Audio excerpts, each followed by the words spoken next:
for that. And I sort of feel like it's a coup to have Jacki McKinney here. So a round of applause just to welcome her.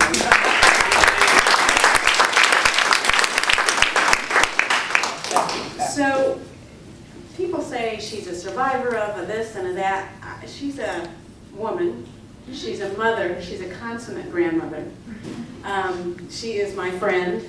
She has survived things that we hope to read about in books at some point in the next 40 years that she's around writing for us. She has been a family advocate and grandmothering everybody in sight for as long as she's been alive, I think since she's been a teenager. She continues to advocate and get invited to advocate and to speak about advocating for families, for women, African American women and their children and families all over the country, and in fact is looked to from around the world. She was a founding member of the National People of Color Consumer Survivor Network, and we are really blessed to have both of these two women sitting side by side at this table. What a phenomenal powerhouse we have the blessing of hearing today. I've asked Jacki to speak a little bit about herself, and she's been thinking about what she's going to say for the last couple of days, and I'm excited to have her here. But before we turn it over to her, and she has no idea I'm going to do this, and I hope she doesn't get me for it later. It's her birthday on Thursday. Now we'd like a round of happy birthday. Happy birthday to you. Happy birthday to you. Happy birthday, dear Jacki. Happy birthday to you. Thank you.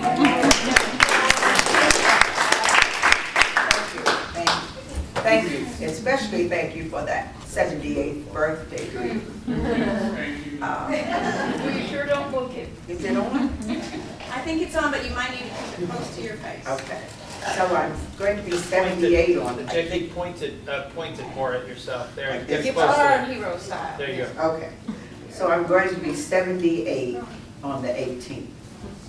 So that's just a few days. But I think that the most important part of my life has been since I have become involved in the mental health movement. And I've done many of the things that Celia's done, but I've worked more as a consultant for the government because I also do research. And in my earlier years, looking for personhood, I don't know whether I made a mistake, but I decided to go to school and get a master's, thinking that that would improve my mental health. Well, nobody knew that I had it, so who could I ask about it, you know? So I moved from city to city. If I got sick in the city, I moved to another city when I got well.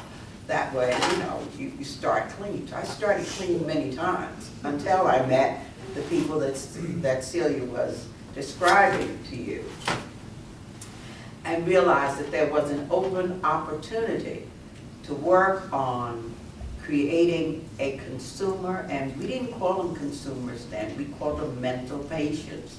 Thank goodness we got rid of that. Yeah. But so working in the movement, the encouragement, the organization of people who had been diagnosed with various conditions, which we learned to lump into one lump called mental health.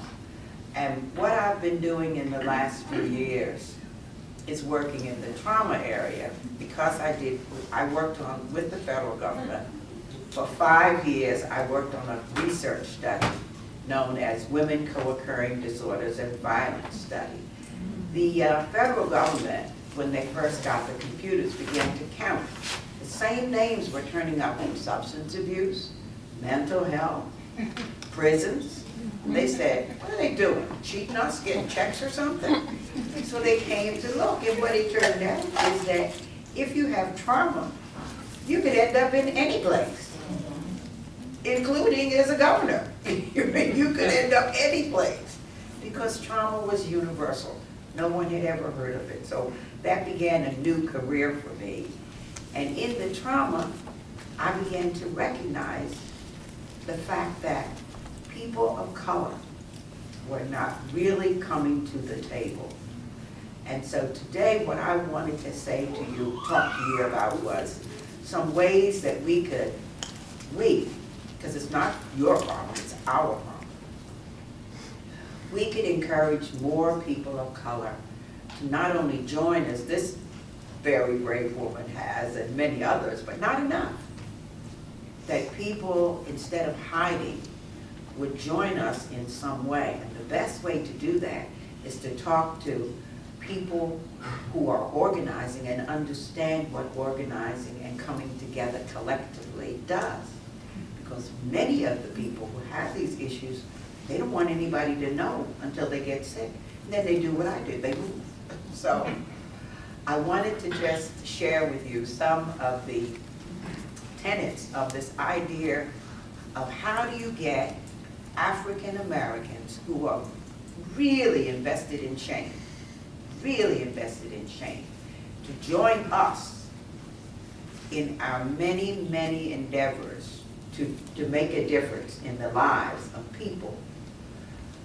I don't blame anybody, any color, for the fact that African Americans are not half of the room. What I want to do, instead of blaming, is to share with you some of the ways that I think we can all encourage them. Celia does her part, but I don't think Celia knows the difference between white and black people, so she's not much help. She just loves people. So she's not much help to me. So, People love her. yes, I mean, that's the truth. You know, you can't get someone that's not really invested in the issue to really work hard on the issue. So I'm imploring you to join us. And I think one of the first ways that you can invite African Americans to more of the activities that really look at the system and encourage people for whatever reason that are not willing to be activists, to activism. So I wanted to start off with something that I discovered in my 25 years, and it's called talking back. And it's what Celia just did. It's telling your story. When I entered this movement and could not figure out why was the movement just a few of us. I'm talking again about people of color. Where were the people of color? Well, they were afraid and they were embarrassed and they were shamed.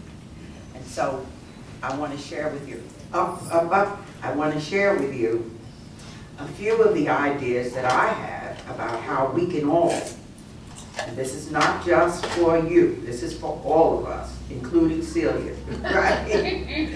To get these people to the front of the room is the way that I said it when I first met with them. Because I thought the reason they weren't there was because they thought that they would not be included, or they would be included at the, I use the room as the, you know, the example of leadership. I thought, but that's not true.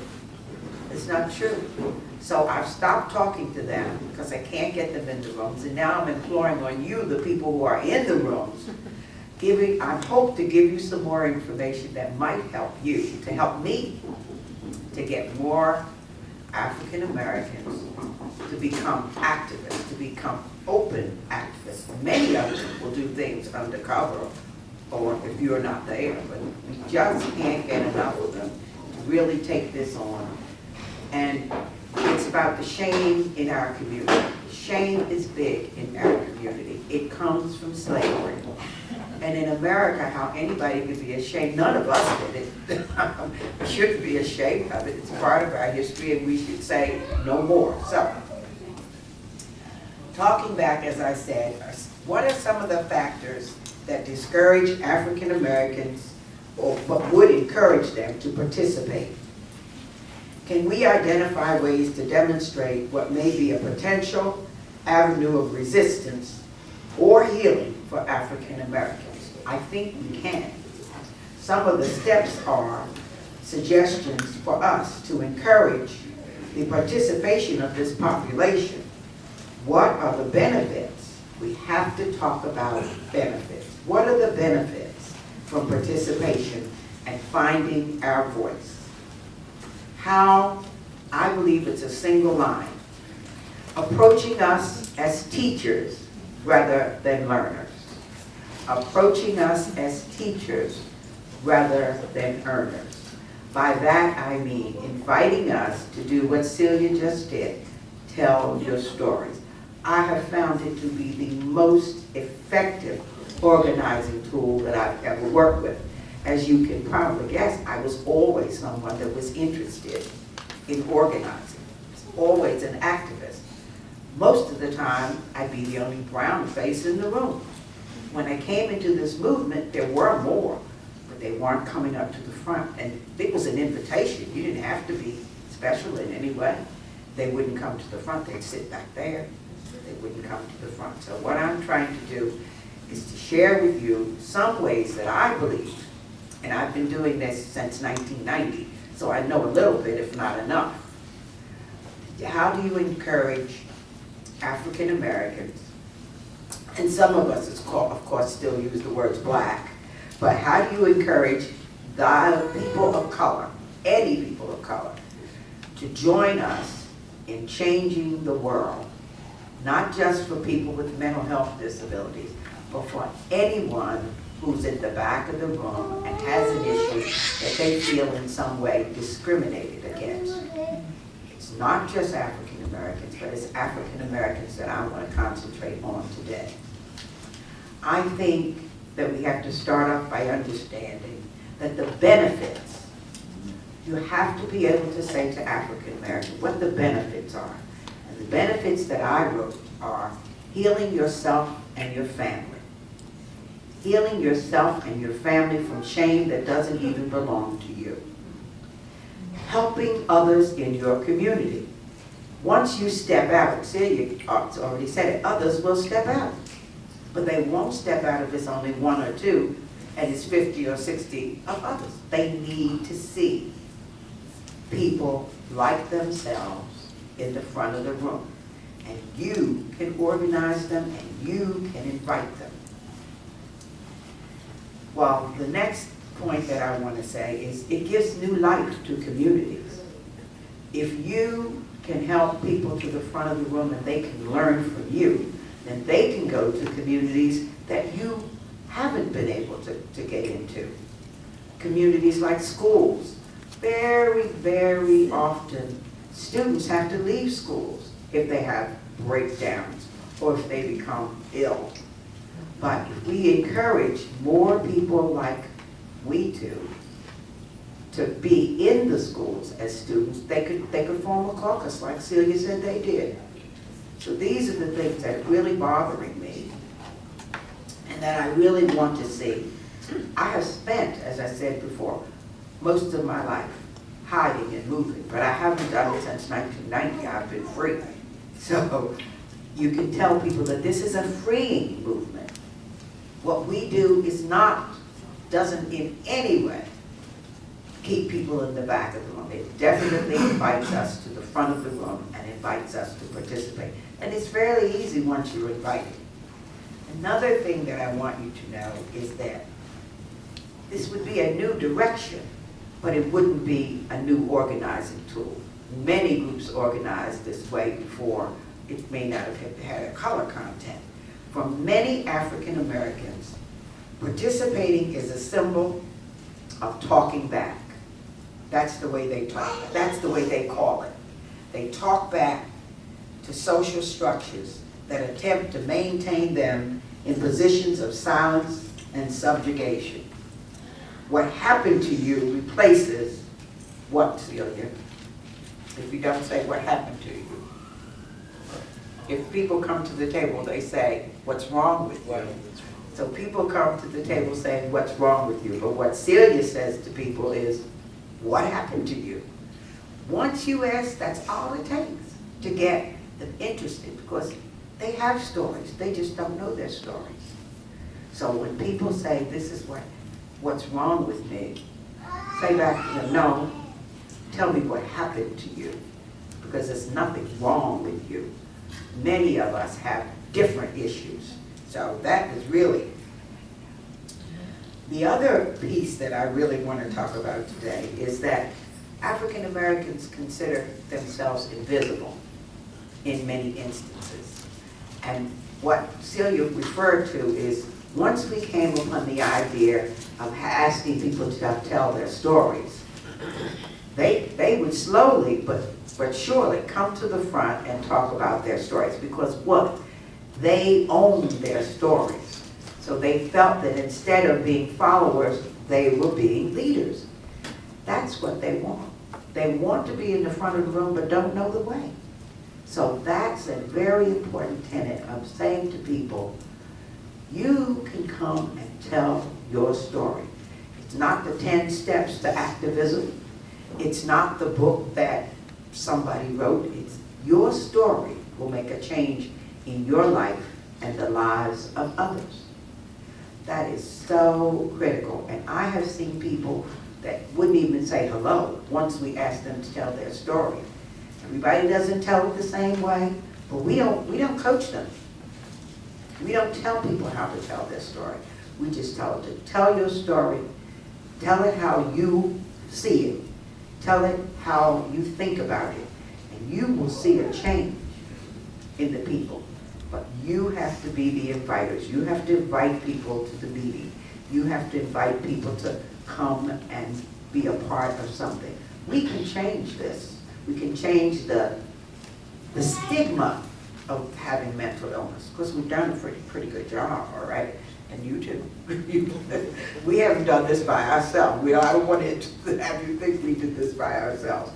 So that's the critical component of you inviting people to the table, asking them, would you come to a meeting? And they say, I don't know anything about those meetings or whatever. You say, well, we'd like to hear your story. You'll see a different approach. And if you need some help, you can contact these two. And because I'm not from around here, but they have contacts here. You can contact Elaine. Elaine is like myself, after learning how to be an organizer and to help people to work on coming to the front of the room and telling your story. Then, because of the 5-year study in women in co-occurring violence, we came up with the trauma theory. So I was able to go back to the meeting that we were at yesterday called Alternatives and began to teach and talk about trauma. When people found out that their little secret about something that happened to them could be told as a story and had a name, and that they experienced trauma, it was almost a hallelujah chorus, because all of a sudden it was acceptable. And nobody wants to walk around with a secret that hurts. Maybe you want to talk about if you hit the lottery, you want your friends to know you got money, but you don't want to talk about anything that would make you feel more shame. So those are some of the things that I wanted. There are a couple of other things that I want to talk to you. Gotta find my green paper. Okay. So there are some suggestions that I have for interventions. Although many Black survivors are resilient, it is clear that many survivors experience psychological stress in a form of what is diagnosed as symptoms of depression, anxiety, stress, somatic complaints. Despite that, many African Americans do not want to participate in therapy. Now, does that make sense? Well, there's a reason.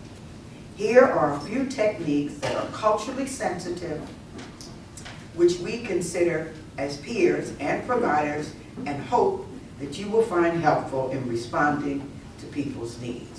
These are some things we have come up with. We think that you can help us to educate professionals. Did I tell you all that I had gone to school and got an MSW and they couldn't use it? Well, I couldn't, because it didn't meet the needs of the illness that I had. Because I didn't know that you had to tell the whole story. You couldn't go in there and talk about a headache when you was hearing voices. You had to tell, but we'd go, but we wouldn't tell. If there's a therapist in it, we would tell you.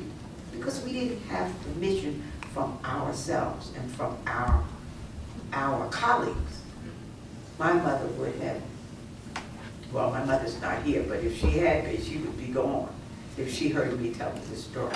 Because it was just, they didn't talk about things like mental illness.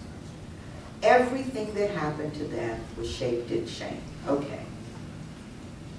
So, after learning about trauma, which was really, really wonderful, learning about trauma, I thought we need to give trauma, which is, I call it the web of trauma, we need to talk about the experiences of many, if not all, African Americans.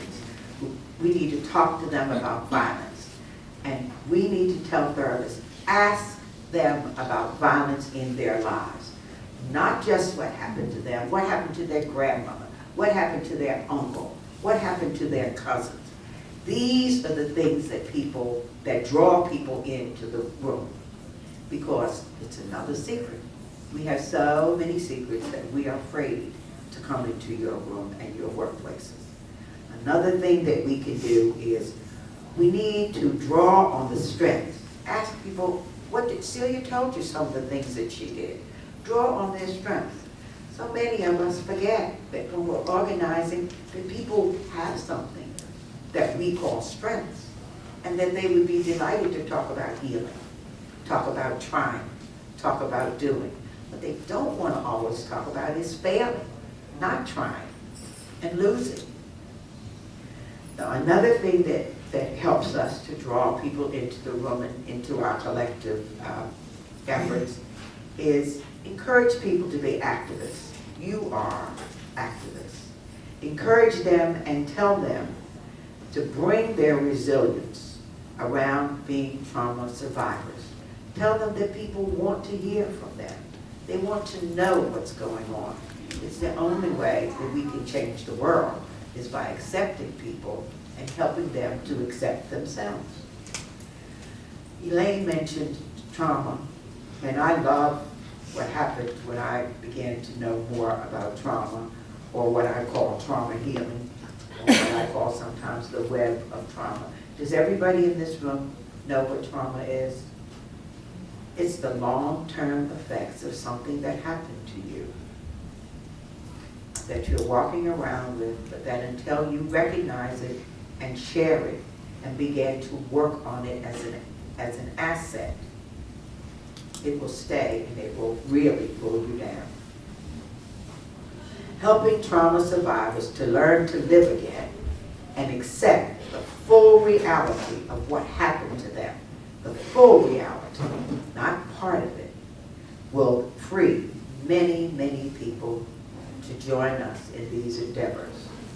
Ask them to list the activities and the processes that advise them and advice that they have to give about how they sort of move through their trauma journey. Because not only do they have trauma, but they have been hiding it, and they've been sort of reintroducing it into their systems over and over. Ask them what helped you in your journey. Ask them to list the activities and thoughts and feelings that actually supported that journey. Ask them to improve their social networks by educating people about the risk factors and symptoms associated with victimization. There are many things that happen when you're a victim. It's not enough just to be able to go to the police and report it. There are many other things that you have to do to survive it, to live with it, and I hope, like I did, get over it. I got the link right down again, right? So acknowledge the pressures and the images both providers and survivors have about each other. Because many providers, I mean clinicians, people who work with us, have their own biases about us. But what they don't know is we have biases about them. And if we can have a conversation, what do you think about clinical? What are some of the things your people think about? Their mother may have told them never go to a therapist. That's the way you go to jail. You don't know what the little stories are. Ask them. Because once they start talking, that builds that bridge. between you to start some healing. In fact, hearing their voice, I think, is the most important component of the healing. Healing their voice, hearing people, having people listen to them. Finally, understand that for African Americans, it's very important to have literature, art, and music in their lives. So if you're trying to heal them, it doesn't hurt to have a little song playing, and I don't mean humming. I mean, and they like that. They like that when they're in the room with you. Many of us were taught in school where you have to have this total silence. Well, they may not feel that comfortable with the total silence. It may remind them of something that had to do with their trauma. But having a radio turned down low, if any of you still use radios, or whatever else you use for music, those are things that are all right. Put pictures in your office and artifacts that look like they came from different cultures. Doesn't have to be just American, doesn't have to be even African American. Just to let them know that you're an open person, that you love people other than just people who look like you. You know, if I'm in an office and I'm going to be there for a while, I put pictures up of children. Everybody loves children. And it doesn't matter what color they are for most now. That's easier for us to love babies and to love children. But those pictures are very helpful because they make that makes them feel that they can trust you. These are simple, but they count. And finally, understanding the importance of spirituality to African Americans. If you want to have a room full of African Americans, or half full, I'm not trying to empty you all, half full, hook up with the preachers, hook up with the ministers, hook up with the churches. And some of you go over there and talk to them about whatever it is you're organizing. It's a fast track to the front of the room for them because they really believe and get a great deal of sustenance from their spirituality. I guess that's about most of what I have to say about organizing.